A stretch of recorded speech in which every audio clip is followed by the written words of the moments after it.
Greetings, my name is John Duerksen, and I'm going to tell you about this bell that I call the Detwiler Bell. I'll tell you some of the family history and how it came to me. I'll tell you some details about the bell itself and the foundry where it was made. Then I'll talk a little bit about this stand and what I did to build it this past spring. So again, my name is John Duerksen, and my mother, Belle Marie, her maiden name is Detwiler, D-E-T-W-I-L-E-R. And so this bell would have come to me down through my mother's side of the family. So I got a lot of the history about the family from an article from a paper. I don't know the name of the paper, but it was based out of Shelby County, Missouri. And this article was published on October the 4th, 1930. So this bell would have been acquired by my great-great-grandfather, John G Detwiler. So let's talk a little bit about John G Detwiler. Well, I live here and this bell is now located in Montgomery County, Pennsylvania. John G Detwiler was born in Bucks County, Pennsylvania in 1842. Interestingly, Bucks County is only probably about a mile and a half east of here as the crow flies. Well, he moved to Chicago in the 1860s, where he was a wagon maker and a blacksmith. And an interesting tidbit about John is that he worked on the woodworking of the second Pullman sleepcar. Later, he moved to St. Louis shortly before the end of the Civil War. And then then he moved back to Illinois, where he married Magdalena Hershey in 1870. So John and Magdalena, along with Magdalena's father, who was a Mennonite pastor, and 20 other families, moved to Cherry Box, Missouri, where they accumulated over 1,000 acres of farmland. Cherry Box, the town of Cherry Box, got its name from a box, a post office box that was made out of cherry wood that was attached to the tree. Very small town. So it was a town, had their Mennonite church there and many farms.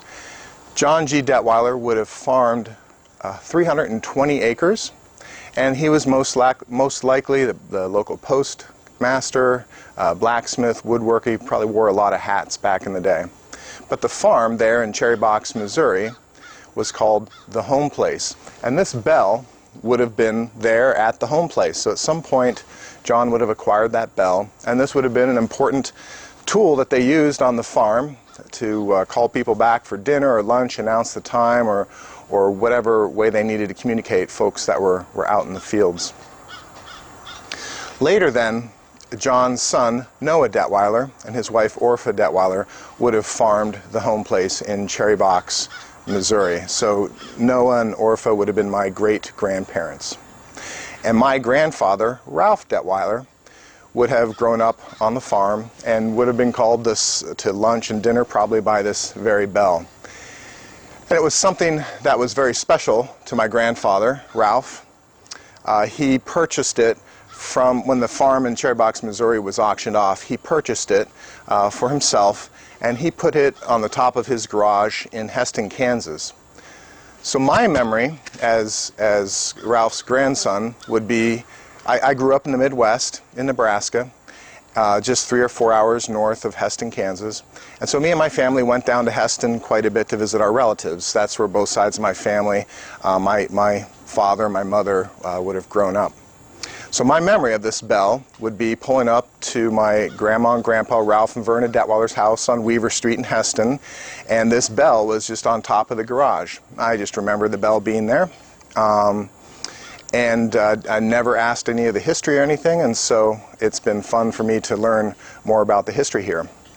So my grandfather would have had it on his garage there in Heston, and later when Ralph and Verna, my grandparents, decided to retire and move into the Showalter Villa, into independent living there, my grandfather had this bell taken off of his garage, and he restored it. Did a very nice job. He would have sanded it down and repainted it and everything. And so ever since then, and I'm guessing it was summer of '89 or summer of '88 when they moved to the Showalter Villa. So since then, this bell has been in storage. So my grandfather would have had it for many years, And then my mother, Belle Marie, would have had it for many years in her garage, waiting for me to be able to take it and put it up into my backyard.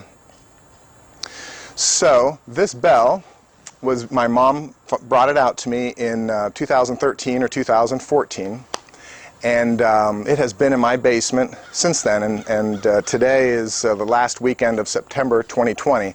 So long story short, this bell has been stored for many, many years, and I'm glad to have it displayed in my landscaping here.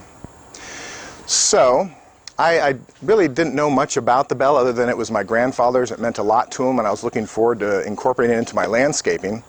But this spring, this is 2020, so the COVID pandemic happened, and back in the middle of March, everybody was working from home, shelter in place, and with my job was working many hours from home. And one of my outlets, I decided, was I'm going to build a stand and make sure I get this bell put up in my backyard so I can enjoy it and also think about my Grandpa Ralph and Grandma Verna whenever I look at it. So back in probably April or May, I worked on the design of the stand and built what you see here today. So let me tell you a little bit about the stand itself. It's nothing really fancy. It has a pecan stain and 3 coats of polyurethane that I put on it.